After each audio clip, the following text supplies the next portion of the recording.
UGC के नियमों का विरोध 3 बड़े मुद्दों पर किया है। Has the government and UGC become anti-general caste?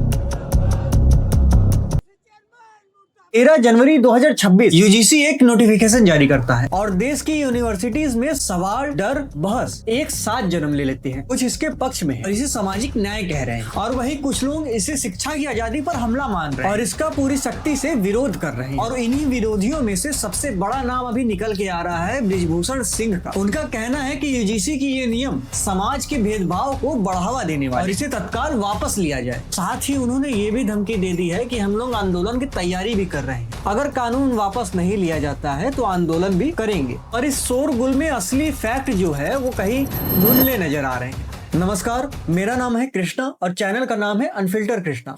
आपने इस डॉक्यूमेंट्री पे क्लिक किया क्योंकि आप जानना चाहते हैं कि यूजीसी ने आखिर ऐसा कौन सा कानून लागू कर दिया जिसने छात्रों और शिक्षकों के अंदर डर का माहौल बना दिया। इस वीडियो में हम समझेंगे ये कानून असल में क्या कहता है, इन नियमों के पीछे की आखिर सोच क्या है और वो वजह जिससे ये पूरा मुद्दा इतना विवादित बन चुका है। और आखिर में मैं बताऊंगा एक ऐसी सच्चाई जिसे जानकर शायद यूजीसी को देखने का नजरिया आपका थोड़ा बदले। सबसे मुख्य रूप से इसे एससी, एसटी और ओबीसी के साथ होने वाली जातिगत भेदभाव को रोकने के लिए लाया गया। ये बात सुनने में न सिर्फ सही लगती है लेकिन नैतिक रूप से भी जरूरी जान पड़ती है। पिछले एक दशक में इंडिया के बड़े बड़े यूनिवर्सिटीज में कुछ ऐसे मामले सामने आए हैं जिन्होंने पूरे देश को झकझोर दिया था, जैसे रोहित वेमुला की आत्महत्या वाला केस और पायल तड़वी की मौत वाला केस। साथ ही उसके बाद सामने आए संस्थागत लापरवाहियां। इन सब ने साबित किया कि भेदभाव कोई कल्पना नहीं बल्कि एक वास्तविक समस्या है। देखिए, यूजीसी अपने नोटिफिकेशन में यह भी कहता है 2020-25 के बीच भेदभाव के जो केस है वो 100% बढ़ गए हैं। मतलब मानिए कि डबल हो गए। इसका अर्थ ये है कि या तो भेदभाव बढ़ा है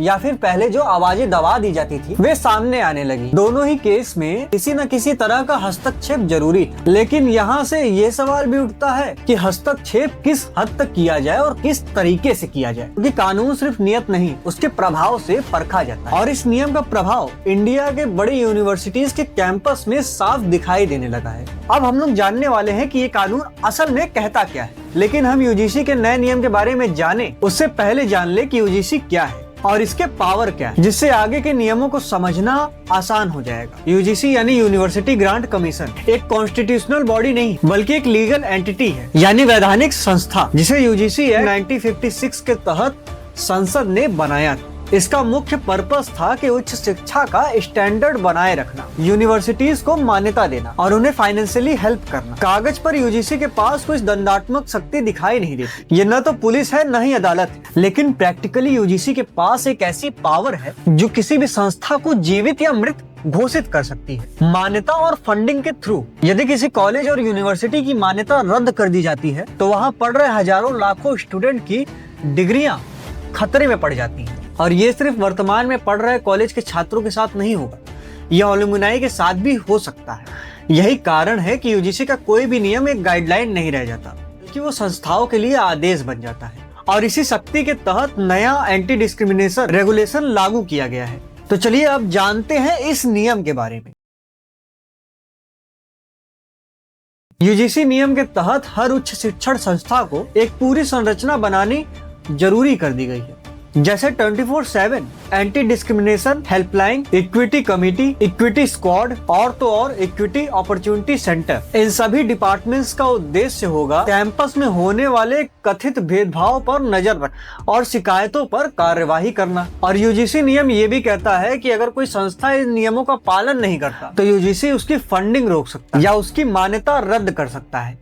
देखिए, यहाँ तक तो बातें हम लोगों को क्लियर समझ में आने लगी है कि आखिर यूजीसी है क्या और यूजीसी का एक्ट क्या बोलता है। लेकिन असली समस्या तब शुरू होती है जब हम इस नियम के अंदर लिखे हुए शब्दों को ध्यान से पढ़ते हैं। और यही गहराई में जाते हुए हम लोग को मिला सेक्शन 3C, वजह जिसने इसे इतना विवादित बना दिया। पूरे विवाद का केंद्र सेक्शन 3C है। ये सेक्शन कहता है कि कोई भी ऐसा आचरण, व्यवहार, टिप्पणी या फिर परिस्थिति जिससे किसी छात्र को जातिगत भेदभाव की भावना महसूस हो वो जांच के दायरे में आएगी। और यहीं पर यह कानून एक बहुत खतरनाक मोड़ लेता है, क्योंकि यहाँ भेदभाव को किसी ठोस परिभाषा में बांधने के बजाय उसे सब्जेक्टिव फीलिंग से जोड़ दिया गया। और ये यूजीसी का कानून यहाँ तक ये भी स्पष्ट नहीं कर रहा है कि भेदभाव की भावना को कैसे मापा जाए, और ये भी नहीं बताया गया कि सिर्फ शिकायत पर्याप्त हो या फिर सबूत की आवश्यकता भी पड़ेंगे। और सबसे मेन बात ये है कि नियमों में ये तक नहीं लिखा कि अगर कोई शिकायत झूठी या दुर्भावनापूर्ण पाई जाती है तो शिकायतकर्ता के खिलाफ क्या कार्रवाई होगी। और यही वो मेन मुद्दा है जिससे शिक्षक और छात्र दोनों ही डरे हुए हैं, क्योंकि अब सिस्टम ऐसा बनाया जा रहा है जहां आरोप प्रक्रिया की शुरुआत नहीं बल्कि सामाजिक सजा की शुरुआत बन जाती है। अगर एक शिक्षक पर आरोप लग गए तो जांच चले या ना चले, उसका नाम संस्था में प्रॉब्लमैटिक के तहत देखा जाने लगेगा। और एक छात्र पर आरोप लगा तो उसकी एकेडमिक क्रेडिबिलिटी पर सवाल उठ जाएंगे। और जहां तक बात की जाए, ये डर काल्पनिक नहीं है। इंडिया के कई ऐसे यूनिवर्सिटीज हैं जहां पिछले कुछ वर्षों में ऐसे मामले सामने आए जहां शिकायत प्रक्रिया पूरी होने से पहले ही आरोपी को सामाजिक और पेशेवर तौर पर दोषी मान लिया जाता है। एग्जाम्पल के तौर पे 2019 से 2022 के बीच देश की अलग अलग केंद्रीय और राष्ट्रीय विश्वविद्यालयों में इंटरनल ग्रीवेंस कमेटी के सामने दर्ज की शिकायतों का पैटर्न देखा जाए तो एक बात साफ दिखाई देती, जांच तो लंबी चली लेकिन नुकसान तुरंत हो गया। यानी आरोपी का आरोप सिद्ध होने से पहले ही आरोपी को मान लिया गया कि वो दोषी